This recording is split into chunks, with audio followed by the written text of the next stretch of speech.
നമസ്കാരം. Raf talk ഫുട്ബോളിലേക്ക് അവർക്കും സ്വാഗതം. ഫിഫ വേൾഡ് കപ്പിന് മുന്നോടിയായിട്ടുള്ള അർജൻറ്റീന ടീമിൻ്റെ ഒരുക്കങ്ങളിൽ ഈ മാസം വലിയ മാറ്റങ്ങളുണ്ടായി. ഇനിയിപ്പോൾ അതും പറഞ്ഞിരുന്നൊരു കാര്യമില്ലല്ലോ. അതുകൊണ്ട് തന്നെ അടുത്ത 2 മത്സരങ്ങൾ മൗറിത്താനിയക്കെതിരെയും സാംബിയക്കെതിരെയും കളിക്കാനിറങ്ങുമ്പോൾ അതിനുള്ള പരിശീലനത്തിലാണിപ്പോൾ അർജൻറ്റീനയുള്ളത്. മൗറിത്താനിയക്കെതിരെയുള്ള കളി 27-ാം തീയതിയാണ്, അതായത് വെള്ളിയാഴ്ച എന്ന് പറയുമ്പോൾ നമുക്ക് ഇന്ത്യൻ സമയം ശനിയാഴ്ച പുലർച്ചെ 4:45 അർജൻറ്റീനയും മൗറിത്താനിയയും തമ്മിൽ ഏറ്റുമുട്ടുന്നത്.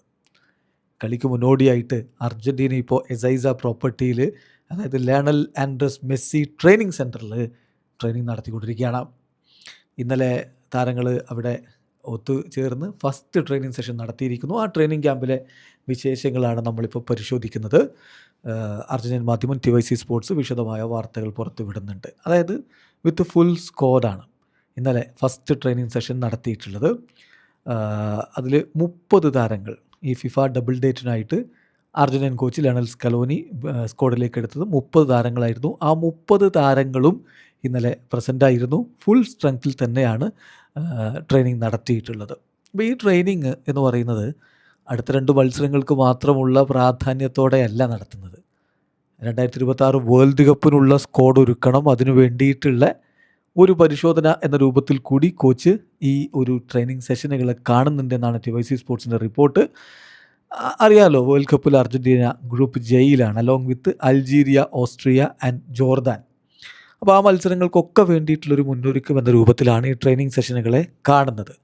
സ്ക്വാഡിലേക്ക് ഏറ്റവും ഒടുവിൽ ജോയിൻ ചെയ്തത് അഗസ്റ്റിൻ ഗിയ ആയിരുന്നു. പാൽമറാസിൻ്റെ താരം, ബ്രസീലിയൻ ലീഗിൽ കളിക്കുന്ന താരം. അദ്ദേഹത്തെ സ്ക്വാഡിലേക്ക് എടുത്തത് ഗോൺസാലോ മൊണ്ടീലിന് പരിക്ക് പറ്റിയപ്പോൾ പകരക്കാരനായിട്ടാണ്. റിവർ പ്ലേറ്റും എസ്റ്റുഡിയൻസും തമ്മിൽ നടന്ന മത്സരത്തിനിടക്കാണ് ഗോൺസാലോ മൊണ്ടീലിന് പരിക്ക് പറ്റിയിരിക്കുന്നത്. പകരം അഗസ്റ്റിൻ ഗിയയെ ടീമിലേക്ക് എടുത്തു. അദ്ദേഹമാണ് ഏറ്റവും ഒടുവിൽ ഇന്നലെ ടീമിനോടൊപ്പം ചേർന്നത്. ഇന്നലെ രാത്രിയോടുകൂടി തന്നെ എന്ന് പറഞ്ഞാൽ നമുക്കിവിടെ രാത്രി, പക്ഷേ അവിടെ ഇന്നലെ രാവിലെ തന്നെ ലയണൽ മെസ്സിയൊക്കെ ക്യാമ്പിലെത്തിയിട്ടുണ്ടായിരുന്നു. നമ്മളതിൻ്റെ വിശേഷങ്ങൾ ഇന്നലെ തന്നെ പങ്കുവച്ചതുമാണ്. അപ്പോൾ മൊണ്ടീലിൻ്റെ പരിക്ക് എന്ന് പറയുമ്പോൾ ഇത് ഈ സ്ക്വാഡ് പ്രഖ്യാപിച്ചതിന് ശേഷമുള്ള 2ാമത്തെ ഘട്ടമാണ്. ആദ്യം ബലേഡിയെ ഒഴിവാക്കേണ്ടി വന്നു, അദ്ദേഹത്തിന് പരിക്ക് പറ്റി. പകരം ലൂക്കാസ് മാർട്ടിനസ് കോർട്ടയെ സ്ക്വാഡിലേക്ക് എടുത്തിരുന്നു. ഇപ്പോൾ മൊണ്ടീലിനെ ഒഴിവാക്കേണ്ടി വന്നു, പകരം അഗസ്റ്റിൻ ഗിയയെ സ്ക്വാഡിലേക്ക് എടുത്തിരിക്കുന്നു. ഇനി ഇതിൽ മറ്റു ചില പ്രധാന താരങ്ങളുടെ ഒരു ആബ്സെൻസ് ഉണ്ട്. അത് Lautaro Martinez, Lisandro Martinez, Giovani Lo Celso. അവർ സ്ക്വാഡിലേക്ക് തന്നെ ഉൾപ്പെടുത്തിയിട്ടുണ്ടായിരുന്നില്ല ഡ്യൂ ടു വേരിയസ് ഇഞ്ചുറീസ്. പക്ഷേ വേൾഡ് കപ്പ് സ്ക്വാഡിൽ സ്ഥാനം പരിക്കില്ലെങ്കിൽ ഉറപ്പുള്ള താരങ്ങളാണ്. അപ്പോൾ അവരുടെ കണ്ടീഷനും വളരെ ഇമ്പോർട്ടൻ്റ് ആണ്. ട്രെയിനിങ് സെഷനിൽ ഇപ്പം സ്കലോനി ഇത് സ്ക്വാഡ് ഒരുക്കാൻ വേണ്ടിയിട്ടുള്ള പ്രാധാന്യത്തോടു കൂടി നോക്കുമ്പോൾ താരങ്ങളുടെ ഭാഗത്തുനിന്നും ഇത് വളരെ ഇമ്പോർട്ടൻ്റ് ആയിട്ടുള്ള ഒരു ട്രെയിനിങ് സെഷനാണ്. കാരണം അതിൽ പലർക്കും വേൾഡ് കപ്പിനുള്ള സ്ഥാനം ഇപ്പോഴും ഉറപ്പാക്കാൻ പറ്റിയിട്ടില്ല 26 അംഗ സ്ക്വാഡിൽ. അപ്പോൾ സ്കലോനിയെ ഇംപ്രസ് ചെയ്യിക്കാനുള്ളൊരു അവസരമായിട്ട് ട്രെയിനിങ് സെഷനുകളെ അവർ കാണുന്നു. പ്രധാനമായിട്ടും സ്ഥാനം ഉറപ്പിക്കാനായിട്ടുള്ള പോരാട്ടങ്ങൾ നടക്കുന്നത് ഗോൾ കീപ്പിംഗ് പൊസിഷനിൽ ജുവാൻ മൂസോയും വാൾട്ടർ ബെനീറ്റസും തമ്മിലൊരു പോരാട്ടം നടക്കുന്നുണ്ട്. അതിൽ ആരെ കൊണ്ടുപോകുമെന്ന് കണ്ടറിയണം. അതുപോലെ തന്നെ Marco Senesi, Facundo Medina left centre back പൊസിഷനിലേക്കുള്ള ഒരു പോരാട്ടമാണ് അവിടെ നടക്കുന്നത്. മിഡ്ഫീൽഡിൽ ഫ്രാങ്കോ മസ്റ്റൻഡൂനോ, ജിയാൻലൂക്ക പ്രസ്റ്റിയാനി, ഇതിൽ ആരെ കൊണ്ടുപോകും. അപ്പോൾ അവർ തമ്മിലുള്ള ഒരു കോമ്പറ്റീഷൻ അവിടെ ഉണ്ട്.